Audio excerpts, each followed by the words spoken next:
What happens when the world's most powerful men begin to question the very faith that shaped their identities and dare to embrace another?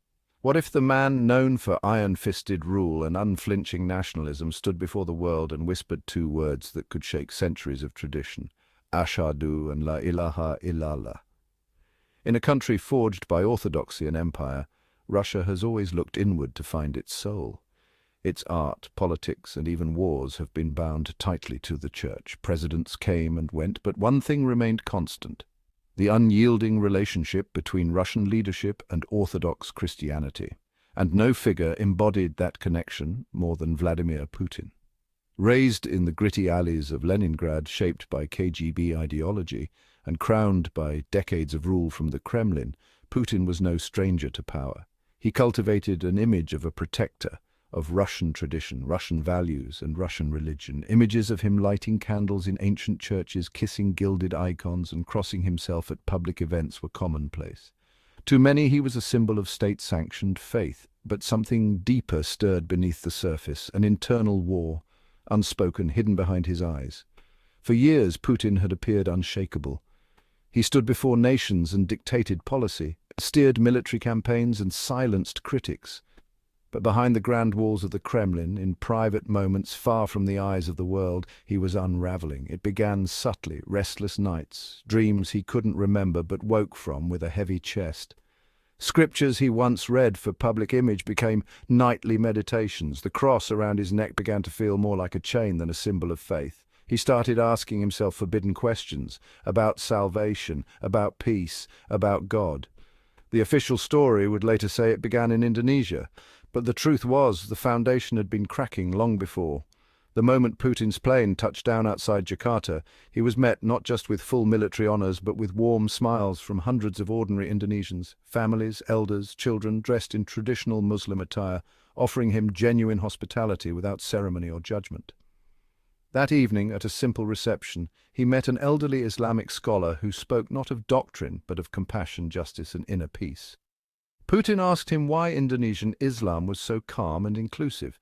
No sermons of control or division. The scholar replied, "Because here Islam is about love, not power." For the first time, Putin felt understood rather than observed. Later, at the Istiklal Mosque, he moved through the spaces slowly, absorbing it all: architecture, prayer, presence. A young boy reciting the Quran shyly greeted him, and Putin responded with an affection he had not expected in those moments. That night, he couldn't sleep. He sat quietly, listening as the call to prayer echoed across Jakarta, stirring something deep within him. Back home in Moscow, he revisited those moments repeatedly. He opened the Russian translation of the Quran gifted by the scholar. He read passages not as a political figure, but as a person searching for meaning. Verses about compassion, forgiveness, justice. In private, he asked his chief of staff to connect him with Muslim leaders in Russia. Soon, informal, off-the-record meetings began at a small mosque in Moscow, where Putin introduced himself not as president, but as a seeker.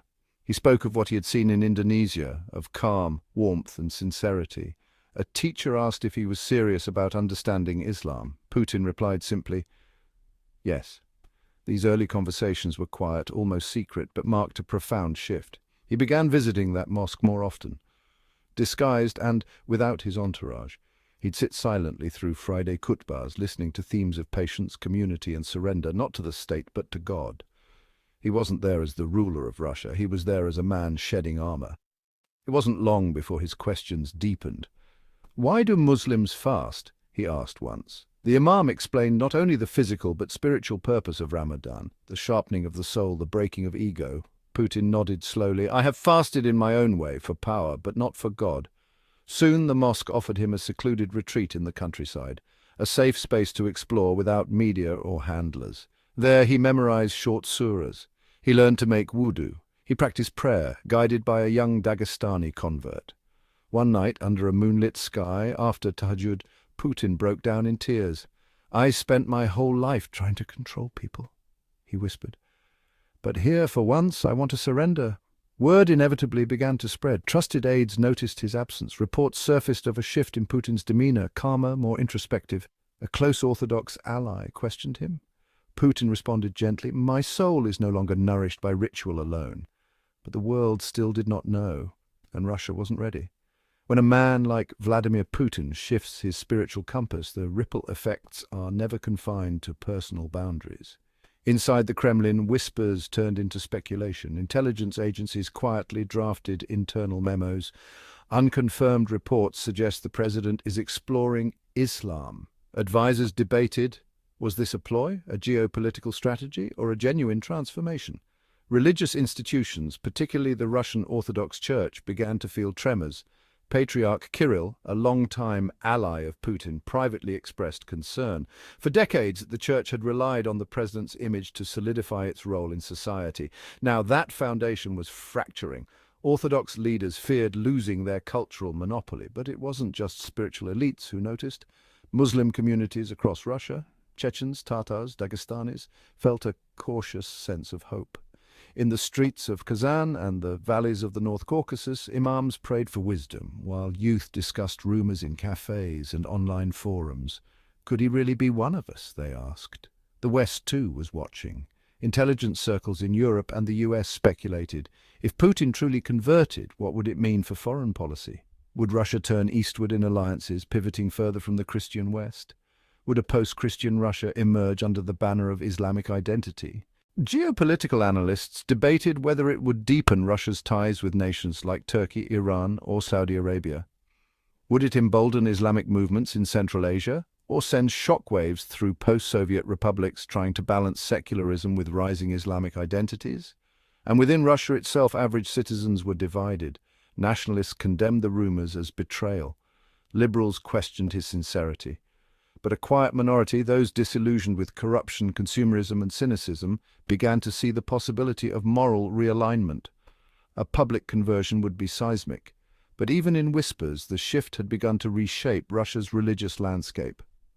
A spiritual fog had settled over the nation, and millions were holding their breath. As rumors of his spiritual transformation gained momentum, Vladimir Putin stood at the crossroads of personal faith and political firestorm. His identity, once defined by the iron symbols of state, sword and cross, was being quietly reshaped by the unseen pull of surrender.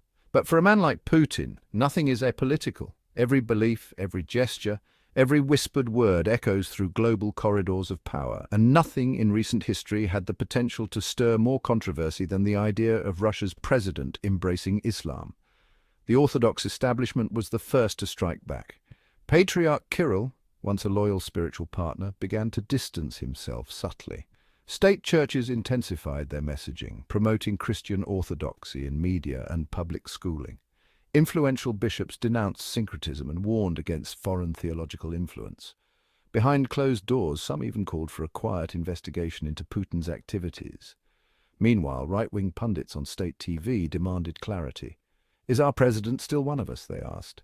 Some veiled their critiques behind nationalism. Others were more direct, accusing him of abandoning the faith of the Tsars. Within the Kremlin, tension reached a boiling point. Intelligence officers loyal to the old guard feared that Putin's evolving identity could destabilize the already fragile social contract between church, state, and nation. Nationalist politicians plotted behind the scenes, worried that a soft pivot to Islam, even if unspoken, could alienate Russia's Orthodox heartlands. To them, Putin's transformation wasn't just spiritual, it was strategic suicide. And yet, he remained silent, not in denial, but in contemplation. In the Muslim-majority regions, however, the response was starkly different. Chechnya's Ramzan Kadyrov, himself a complicated figure, offered veiled praise, noting the president's open heart and disciplined spirit. In Tatarstan, imams delivered sermons about divine guidance reaching even the highest of kings. Dagestani scholars wrote open letters, welcoming Putin's inner journey and urging him to let faith guide his leadership, not just his soul.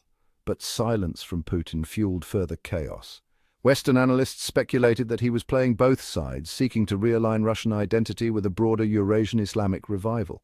European media mocked the possibility as propaganda. American pundits painted it as a cover for foreign realignment. Diplomats began revising briefs. Some Muslim-majority nations, sensing a shift, sent quiet signals of support. Others waited, cautious not to endorse what could be merely spiritual theater. Meanwhile, the people caught in the storm of uncertainty watched with divided hearts.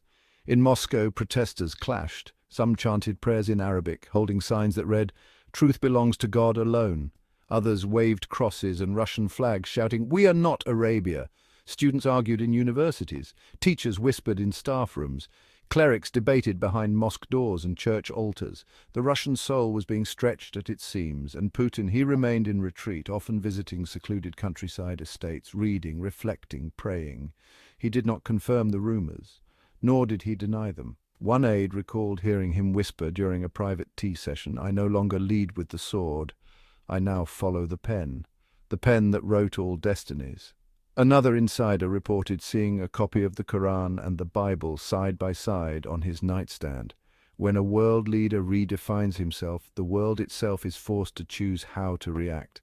And when that leader is Vladimir Putin, the consequences are never just symbolic, they are civilizational. With that said, thanks for watching, and until next script.